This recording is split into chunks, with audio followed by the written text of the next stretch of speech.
মন্দিরে ঢুকে ঘন্টা বাজানো হয় কেন জানলে অবাক হয়ে যাবেন। আপনি কি কখনোই ভেবেছেন মন্দিরে ঢুকে কেন আমরা ঘন্টা বাজাই? এটা কি শুধুমাত্র একটা রীতি, নাকি এর পিছনে লুকিয়ে আছে গভীর রহস্য? আজকের এই ভিডিওতে আমরা জানব মন্দিরের ঘন্টার আধ্যাত্মিক, বৈজ্ঞানিক এবং গোপন সত্য। হিন্দু ধর্ম অনুযায়ী মন্দিরে প্রবেশ করার সময় ঘন্টা বাজানো মানে হলো ভগবানের কাছে নিজের উপস্থিতি জানান দেওয়া। এটি হলো এক ধরনের সংকেত। হে ঈশ্বর, আমি আপনার দর্শনে এসেছি, আমাকে গ্রহণ করুন। অনেক শাস্ত্রে বলা হয়েছে ঘণ্টার শব্দ শুনলে দেবতারা সন্তুষ্ট হন এবং ভক্তের প্রার্থনা দ্রুত গ্রহণ করেন। আপনি জানেন কি, ঘণ্টার যে ধ্বনি তৈরি হয় তা অনেকটা ওঙের মতো শোনায়। ওং ধ্বনিকে মহাবিশ্বের প্রথম শব্দ বলা হয়। এই শব্দের কম্পন পুরো পরিবেশকে পবিত্র করে তোলে। যখন আপনি ঘণ্টা বাজান তখন সেই কম্পন আপনার শরীর ও মনকে স্পর্শ করে এবং আপনাকে এক অন্য জগতে নিয়ে যায়।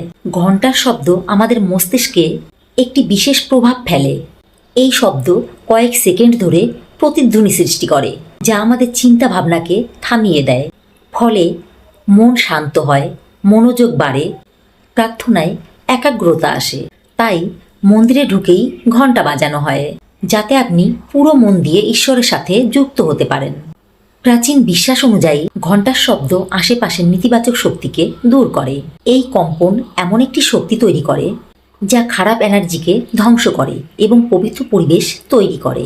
তাই মন্দিরে প্রবেশ করার আগে ঘণ্টা বাজানো মানে নিজেকে এবং পরিবেশকে শুদ্ধ করা। বিজ্ঞানও কিন্তু এই বিষয়টিকে অস্বীকার করে না। মন্দিরের ঘণ্টা সাধারণত পঞ্চধাতু দিয়ে তৈরি হয়, যা থেকে এমন একটি সাউন্ড তৈরি হয় যা আমাদের ব্রেনের দুই দিকে একসাথে সক্রিয় করে। এই কম্পন প্রায় 7 সেকেন্ড পর্যন্ত থাকে, যা শরীরের 7টি চক্রকে সক্রিয় করতে সাহায্য করে বলে মনে করা হয়।